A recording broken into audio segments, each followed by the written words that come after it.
Vamos fazer a conta aqui, então, de cabeça, pra gente entender como de onde veio esse número. Se você tira 50%, que foi a sua conta, vamos botar que o salário líquido mensal é 10 mil, porque tem 13º, tem os auxílios todos. Mensalizando ele. Mensalizando, vamos botar como 10 mil. E ele vive com 5 mil reais. E 5 mil reais para viver por mês é um valor adequado, assim, de maneira geral. Você consegue viver com 5 mil. Não tá, a gente não tá fazendo a conta de... você tá comprando Porsche, mas tá... mas a gente tá falando aquela conta. Você vive com 1.500 reais, eu tenho certeza. É só você parar de comer, de respirar. É o famoso cortar o cafezinho, às vezes não faz tão bem pra saúde, né? Mas 5 mil reais é um valor ok, que eu acho que já é acima do valor limite do imposto de renda, e eu não sei nem se dá de cabeça, mas acho que 90% da população... Já tá no máximo já do imposto de renda. Já na última cota. 5 mil já está no 27,5. E eu acho que 5 mil reais, acho que tá acima de 90% da população recebe abaixo de 5 mil reais. Então, se o cara vive com 5 mil reais e guarda 5 mil reais, ao final dos 8 anos, mais a bonificação, que a gente jogou para baixo a bonificação, vai estar aproximadamente R$1 milhão. Isso, 800 e pouquinhos mil, isso. Porque vai estar rendendo 1% ao mês. É só fazer. Se em um ano, ele consegue guardar 60 mil reais, porque 5 vezes 12 é 60 mil. Vezes 1% ao mês. Eu tô linearizando. 5 mil por mês, né? 5 mil por mês. Anual 12% ou mensal? Mensal 12%, 1% mensal. 1% mensal. 8 anos? 8 anos. 8 anos. 8 anos. 0 no início. Quanto que dá aí? Peraí que eu tomei um anúncio aqui. Deu no final, exatamente. 799, cara, 800 mil. 800 mil. Isso que ainda tem mais ao final que ele sai... Os 200 mil, né? Vamos fechar 800, isso. 200. 1 milhão. É 1 milhão exatamente a conta que você fez. Isso. Tá certinho. Então, aí você sai com 1 milhão e se tiver uma rentabilidade de 1% ao mês, isso. Você retira lá os 8 mil e teu dinheiro perpetua. Perpetua. Isso. Ou seja, a conclusão é... Tira 10, na real. Se for 1 milhão, tira 10. Tira 10. Isso se você conseguir 1% fixo no mês. Porque se essa conta falhar, aí começa a complicar. Mas você pode também... Você pode falar para baixo, para cima. Pode cima. Você também pode estudar um pouco de investimento, que é a próxima tópico da conversa, que é o quê? Como gerar mais do que 1% ao mês, que é talvez uma taxa Selic, enfim, sei lá... Mas hoje a taxa Selic rende 1,1, 1,2, né? E aí você pega algum CDB, cento e tanto, essas coisas, dá uma chegada ali. Ou se você aprende a investir em renda variável, que pode aumentar essa taxa também. Então, a gente está falando assim, 1% é o ok. Pode ser menos, pode chegar em 2029 com menos, ou pode chegar em 2029 rendendo 1,5, um valor também assim aceitável para uma renda variável. Vai que você compra lá a ação da Tesla ou da Apple. Vai que você comprou VEG uns anos atrás. Vai que você comprou VEG anos atrás. Hoje você multiplicou por 20, 30, 100, 200 o seu capital. Então, a gente está jogando no meio termo ali. No fim das contas, 1% ao mês em 2030 dá 10 mil reais. Acho que varia muito, né? Aquilo que ele comentou, tipo, 1% ao mês hoje é fácil, porque a Selic tá pagando... A Selic tá pagando mais, mas quando ela tava 2%, já era mais difícil. A questão de onde investir, a gente tem que sempre lembrar da questão da importância do investimento para a pessoa, né? E o risco. E aí, essas coisas... O risco, quando a gente fala risco, é a volatilidade, o quanto que aquele investimento pode variar. Você aceitar também de volatilidade, né? Isso. E aí, sim, o dinheiro do teu casamento... Você vai fazer tua festa, prometeu pra tua mulher, aquela festinha, tal, tudo. Você não vai arriscar comprando ações e... Comprar tudo em Bitcoin. Eu dei uma olhada lá, eu fiz mais ou menos uma ideia de um RM2 que tivesse entrado em 2012. Se ele tivesse entrado em 2012 e começado a investir só em ações, né? Perdi ações. O mercado foi ruim até 2015. Então... o dinheiro dele diminuiu. Mas depois ele pegou ali um up. Ele teria chegado em janeiro de 2020 com 110, 120% de lucro em cima de tudo. Caramba. Que daria mais ou menos anualizado uns 15% ao ano. 15%, caraca. Aí, caramba, né? Tô pra sair. Janeiro de 2020, tô pra sair e conseguir tudo. Só que o RM2 sai em março, né? Ele teria olhado para a carteira dele por causa da pandemia e ter perdido 40% de rendimento. Naquele mêsinho ali. Até porque teve até circuit break, né? E aí ele teria finalizado 8 anos só com 14% de lucro. Então é muito difícil a gente falar assim, compra ação e deixa. Você teria perdido todo o seu dinheiro. O que é 40%? Você teria feito... Se precisasse retirar naquele momento, né? Mas é onde? Ele acabou o contrato dele. Ele teria o contrato dele, que ele precisaria do dinheiro. Ele é assim, poxa, eu tinha até 2 meses atrás... Eu tinha 120% de lucro, agora eu não tenho nada. É isso, ele teria juntado 1 milhão, ele ia olhar 3 meses depois, 600. ele estava 600. É. E aí ele não conseguiria rentabilizar e 10 juntar. E aí, então assim, o risco ele tem que ser balizado com o prazo e tem que ser arrumado com o prazo. Então, no começo ele pode realmente investir em ações, com a premissa de que aquelas ações vão passar por períodos, mas ele não pode manter aquele peso em ações por todo o período. Porque se no fim ele não se proteger, pode vir Ele pode precisar retirar no momento ruim, né? Momento ruim. Então, até a questão dos objetivos ajuda nisso. Então, quero comprar um apartamento daqui a 10 anos, eu quero minha independência financeira daqui a 10 anos. Bom, hoje eu vou fazer um balanceamento mais arriscado. Hoje eu vou fazer mais aportes, fazer uns aportes frequentes em ações, lá. No meio do período, daqui 5 anos... já vai faltar 5 anos.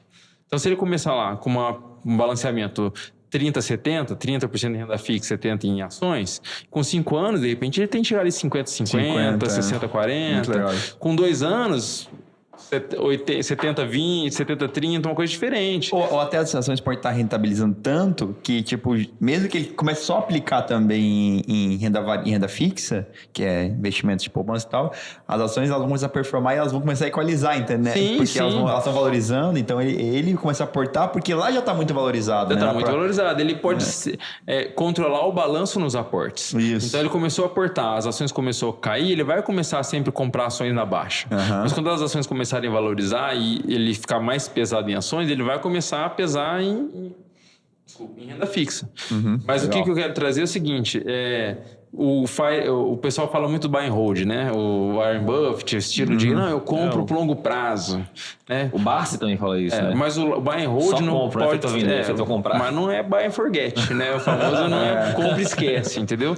Então, e aí? Quando é que se tira? Quando é que se usa o dinheiro? Essa é uma das maiores perguntas. Qual é o momento de vender a ação? Então, na verdade, não é a ação em si, é a redução do risco. Porque assim, você vai ter vários projetos na sua vida. Então, um projeto de 10 anos, eventualmente vira 5. Mas depois de 5 anos, você pode ter outro projeto de 10. E aí você vai fazendo uma bola de neve de investimentos de curto prazo e longo prazo. Só que aquele dinheiro, com aquela etiqueta específica, você tem que controlar o risco à medida que vai chegando perto. Você não pode correr o risco de chegar 2 meses antes do teu casamento e falar assim, tá tudo certo.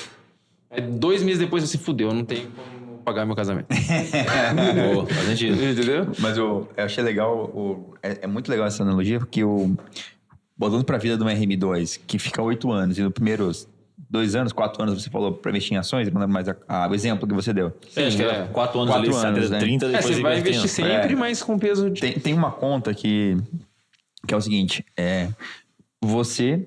Quando a gente fala assim, comece a investir logo, né?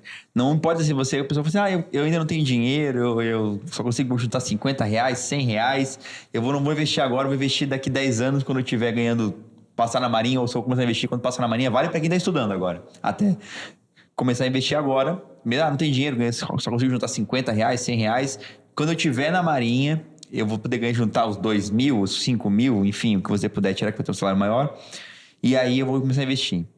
Mas tem uma conta que é o seguinte, no período de 30 anos, se você pegar e investir durante 30 anos R$1.000, e no final desses 30 anos, rentabilizando 12% ao ano, assim, 1% ao mês, você vai ter, eu não tenho cálculo exato aqui, mas você vai ter em 30 anos, por exemplo, 10 milhões. Se você pegar e fazer a conta, 80% desses 10 milhões, ou seja, 8 milhões... foi decorrente dos 10 primeiros anos. Sim. Ou seja, você poderia ter investido durante 10 anos R$1.000 por mês, depois outros 20 anos ter parado de investir. Que é o que o Claudio falou. Agora eu vou começar a parar de investir, vou começar a usar meu dinheiro. E no final desse período você teria 8 milhões. Ou seja, os 10 anos ali é responsável por 80% do resultado. Em 30% de esforço ali, você fez 80% do resultado. Você fez 80% do resultado. Então, assim... é mais importante você começar a investir cedo do que você começar a investir grande. Até porque na fórmula dos juros compostos, o exponencial é o tempo, né? Sim, e assim, o investimento... Não é o aporte inicial. O investimento só deixa rico quem já é rico. O que eu quero dizer com isso? Você tem 100 mil reais, com 1%, rende 1%, mil ao mês. 1% ao mês dá lá 12% ao ano. Então, um rendimento de 100 mil, rendendo 1%, 12% ao ano. Se você tem capacidade de colocar 1.000 por mês, você também faz um crescimento de 12% ao ano. Ou seja, você fez um rendimento de 24% por causa do rendimento mais aporte. Ou seja, o teu aporte é muito importante no peso do teu investimento. Boa. No outro ano, você vai estar lá com os 200, o teu aporte de 1.000 já não é 1%, mas ainda é relevante. Quando você tiver nos 10 milhões, que 1% dá 10 mil, o teu 1%... O teu R$1.000 é só 0,6. parte pequena ali já. Não. É só 1,2 lá no fim do ano. Então, aí você começa assim. Antes você cortava 30% do teu salário para investir. Vai ter um momento que os teus 30% não vai ser mais necessário para a tua riqueza. Automaticamente você aumenta a tua qualidade de vida em 30%. É verdade. Você para de investir, não precisa usar teus investimentos e ganhou 30% de qualidade de vida. Caraca. Ou eventualmente ir cortando isso. Nunca pensei por esse ponto de vista, cara. Caraca. E depois de um certo tempo aí, você pode até sangrar o teu investimento e ele vai continuar crescendo. Você vive com 8 mil, tá rendendo 10 por mês, você tira 8, deixa lá 2. E aí você vai rendendo, vai render mais de 10 mil outra vez e tal. Se você tirar menos que o rendimento, você vai precisar. Então a curva corta muito agora, corta menos depois, não corta nada e depois começa a usar. Só gasta. Depois só gasta. Olha só. Então, assim, tem que aportar muito, tem que investir muito, porque o investimento, no começo, te traz experiência. Né? Quantas com milhão também, entendeu? É verdade. Você vai acumular, então, aquela ideia de compra na baixa e tudo mais, você mata algumas premissas de finanças comportamentais da sua cabeça. Então, tipo, eu invisto desde 2015. Então, assim, para mim não tem hora de investir. Tá na hora. Não, eu só compro, eu só invisto. Entendeu? Mas eu controlo o meu risco. Mas eu sempre estou investindo. Então, tipo, porque eu sei que ainda é relevante perto do meu patrimônio.